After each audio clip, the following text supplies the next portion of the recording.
are going to go ahead and take a look at some rather strange videos from content creators that I do watch. Now, when it comes to YouTube, I actually don't enjoy watching YouTube. There are a select few content creators on YouTube that I do watch out of respect that they watch my videos as well, and these content creators actually do have good content. But when it comes to YouTube, I just don't enjoy YouTube. Some of these videos are just way too long, 20, 30, 40 minutes long, and I don't have the attention span. Like, I'll be 5 minutes into a 30-minute video and I'll click off, and I feel bad because I'm ruining that individual's average view duration, which ultimately hurts them in the algorithm. So that's why I mainly stick to TikTok, Twitter, and even Reddit. One of the individuals that I really enjoy on TikTok, he goes by Moon Henry, and he covers a lot of strange real world events, and he's been noticing some very strange weather lately, including what's been going on in Spain. There's all this hail in Spain. Are there still people out there looking at this weather thinking that everything is normal? By the way, it's flooding more and not in Spain this time. Look how big the hail is that came down in Cyprus. Y'all, this is not freaking normal. I can't even with the people who say this stuff is normal. And like I said before, this is not in Spain this time. I'm about to show you what Spain looks like now. This is in Israel. It's kind of weird how all this weather is breaking out the way it is. And at the same exact time of all the flooding and all the hail, it's snowing in Saudi Arabia. At the same time. And people are just like, oh, it's normal. And Spain is absolutely destroyed. This is so sad. I remember they just saw that devil's comet in the sky the night before or while it was going on. Again, randomly. And bonus, this weird band popped up in 2022 November 5th, right? We are now starting to see the exact same thing, wild to say the least. This video is so true. It's just flooding everywhere, and there's very strange weather events happening all over the place and happening around the same time. And I didn't know that it was currently also flooding in Israel, but reading this article from MSN.com, and they're showing us this video, heavy rain causes flooding in North Israel. This is the only article that I can find about these North Israel floods, and it's making me wonder, are a lot of other places around the world currently facing some bizarre weather patterns or even flooding, and is just being kept from the news? Now, talking about strange weather events and manipulation, North Carolina is still actually feeling the effects of Hurricane Helene. Is still flooded in North Carolina, and residents in North Carolina are noticing that the floodwaters, the waters, are doing something rather bizarre. And this video comes from Conscious Jews. So let me give you an update on what's going on with North Carolina, because the media isn't doing this. Hi, welcome to my news channel. I go by Conscious Juice. Do you see this brown, dirty, murky water over here, y'all? They found out that the rivers in North Carolina is flowing in the opposite direction, and they're finding these strange geometric shapes on top of the water, these frequency lines. Y'all see what I'm saying? Y'all see these? What does that mean? I don't know. I'm hoping someone's going to explain it. So which way did the river used to go? Went that direction.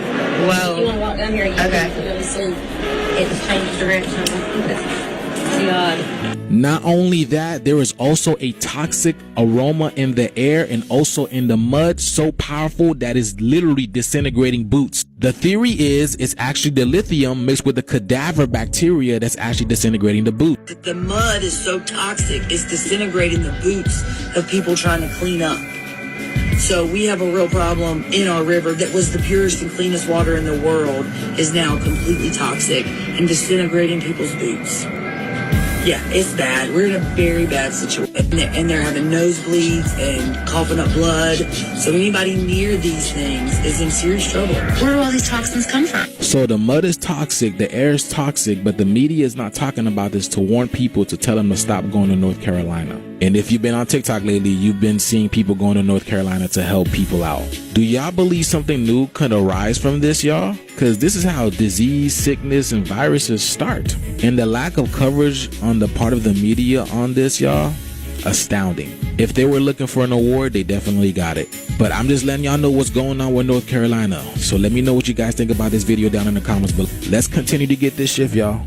Peace out. Talking about North Carolina and this horrible smell, I made a video not too long ago how residents in Oregon were experiencing a very odd smell as well. They were comparing it to sulfur and rotten eggs. Now, what's interesting, we are hearing a lot about lithium in the news. When it comes to North Carolina, there is a lot of lithium underground in certain parts where this hurricane had hit the most. But in Portland, Oregon, there were a lot of bizarre lithium explosions going on, and around the same time, people are experiencing this very strange smell that they cannot account for. They send in the police, they send in firemen, and nobody can find where the smell is coming from. Thousands of people watching would like to know what that smell was. Now, this smell really started yesterday evening, right around 6 o'clock. We're almost 24 hours past, and a lot of people throughout the metro area and throughout Southwest Washington were complaining about this, but officials still have no idea where it came from or what the smell was. When something smells a little off, you can usually find the source. But what people were smelling Tuesday night was something different. It was almost had more of an ammonia smell to it than just paper mill sludge. And it just got stronger and stronger. And we had to close all the windows in our house. There were reports of people smelling a strange smell outdoors from as far north as Kelso. It was some kind of decaying organic material. All the way down to Wilsonville, some nearly 50 miles away. There were lots of theories about what it could have been, from gases coming from Mount St. Helens. Anytime you have a rotten egg smell, you have two choices. In the Pacific Northwest, number one is outgassing from a volcano, and it's very, very common. And the only active vent from a volcano that we have around us is Mount St. Helens. That was quickly discounted by officials. Portland Fire and Rescue went on nearly a dozen calls about the smell. Rolled the window down and drove around with their sniffers out, but weren't able to really find or detect a cause. You know, it was noted that there was a scent in the air, but no definitive source. Rick Graves with Portland Fire and Rescue said his crews use these gas monitors. And it gives us an alert if there is concentrations of concern. And everything came back normal. The most calls came from Southwest Washington and Cowlitz County, where Fire Chief Vic Letzow chased down as many possible scenarios as possible. We've worked with the pipelines, be it Williams, Cascade, KB. We've been working with the industrial folks, be it Weyerhaeuser, Nippon, Dyno Noble, Lanxess, U.S. Coast Guard. Now the mystery smell seems mostly gone, but the question as to where it came from remains unanswered. And now it seems like it's happening in California, where residents in California are also experiencing this very horrible smell, which they are comparing it to sulfur and rotten eggs. But when it comes to California, people are saying that this could be a precursor, the smell could be a precursor to a massive earthquake. Apparently, Los Angeles has been stinking. People saying it has been smelling like rotten eggs or the smell of sulfur, dead fish, all kinds of things, and nobody is bringing awareness to this. Los Angeles stinks right now, okay? And I mean that very literally. It stinks. And nobody's talking about this. On the west side and Santa Monica, it smells like dead fish all over. And I keep searching. Now, I believe this is also tied to why Los Angeles has been foggy as of late, because the smell came around the same time the fog came. Were you guys aware that a mud eruption took place in California just a few days ago, y'all? This is like the mud floods coming back, y'all. This is what has been smelling like sulfur. This is coming deep underground from the earth, y'all, like the mud floods. Y'all see this? So there has been mud explosions in Los Angeles and nobody's talking about it. Nobody really knows what's going on. This is happening in the hills of California. And this is why it's extremely foggy in Los Angeles, as well as why it smells like rotten eggs and dead fish and all that stuff. So the air in Los Angeles right now is mostly methane, amongst other things.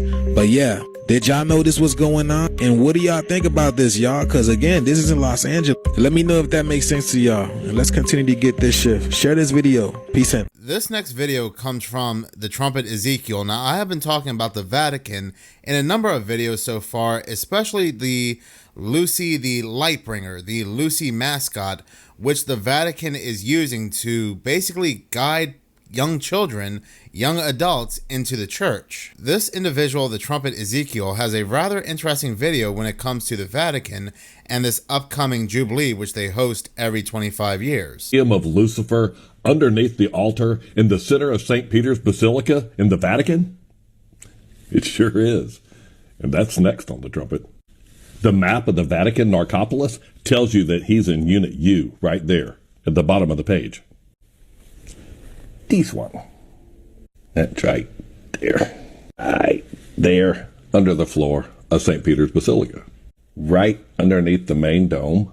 These layers are all built under the current altar inside that church. An artist's rendition of the red wall. Notice that it's made out of brick right there. You know, like the Tower of Babel. Like no way that has a skylight. I don't know if it's a skylight, but it goes through the floor. Totally got a dragon on it.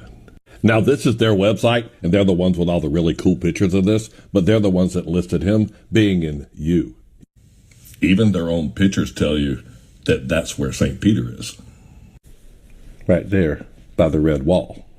After all the excavations underneath St. Peter's Basilica, no one knows if Peter is buried there. The Bible doesn't even mention him going to Rome. So you can see that the Pope and the cardinals, they don't even know if he's there. Remember that this is all underground under the current altar. That altar right there and those column bases right there with the little dragons on them. I'm going to do a part 2 and tell you who put this box of bones down there. And you can still go right down those steps on the other side of the bronze gate. Like right down there to the red wall. It's going to be right there. And that guy right there is the one that buried him there. This is a rather interesting video because it really makes me wonder what is truly underground.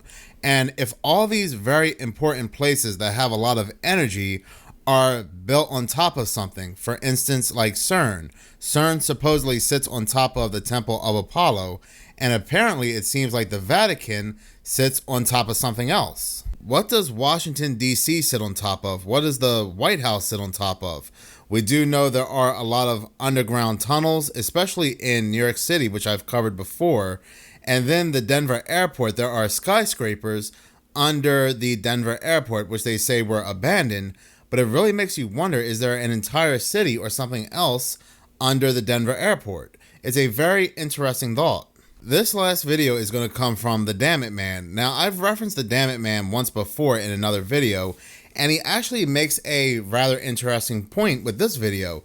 He says, what if TikTok is the emergency alert system? Is the emergency broadcast system. Now hear me out. Now, instead of a government alert blaring across all electronic devices, your TVs, your cell phones, yada yada, what if they're using this app to subtly condition the public for strange and unprecedented events? I mean, think about it. Think about all the viral trends, all the weird shit that's even happened this week. Yesterday, there was a UFO that crashed over Washington, D.C., supposedly. The Northern Lights were seen as far as the Gulf of Mexico. When has that ever happened? What the freak is going on? That's what you hear people say on TikTok all the time. We are living in unprecedented times. Yeah, no shit, Sherlock. Why would they do this, though? Why would the government use TikTok to inform the public? The same reason that they would not tell us until the last minute that an asteroid was heading for the Earth with no chance of survival is to prevent panic, because we are panicky people. By using this app's rapid shareable format, they could drip feed bizarre information and prepare people for the weirdness of what's coming, because they know what's coming. It could be UFO sightings, it could be government disclosures. A couple months ago, St. Louis was preparing for a disaster for an 8.3 earthquake on the New Madrid Fault. And suddenly, all of this is becoming normal. It's becoming normal for these things to show up on our feeds day in, day out. So then one day, it's all going to happen, and everybody's going to be like, oh yeah, I saw that on TikTok. I know about that. That's how they condition you. And this also goes for theories about alternate realities. So all these things you see aren't just random content that you just scroll through, you just happen upon, but it's part of a grander strategy to prepare us for what's coming. And also, if the public isn't ready for something, if they're not ready for the public to know about it, boy, they sure do pull that information off here quick, don't they? And TikTok, this is just for entertainment purposes only, right? Right. Damn it, man. The Damn It Man really raises a really good point. A lot of firsts we see come from TikTok. And when that Washington, D.C. crash happened, that supposed crash, we heard it straight from TikTok first. And we were all saying, why is nobody else talking about it? Why is the news not talking about it? Twitter, Reddit, they all jumped on it because of TikTok. YouTube eventually had gotten the story because of TikTok. And a lot of these bizarre stories come straight from TikTok. And are they using TikTok to condition us for what is indeed coming? It's a really, really good point. But in any case, thank you so much for watching. If you like this channel and you want to see more, please subscribe. If you're already subscribed, please like, as any engagement does help the channel grow. Once again, thank you so much for your support.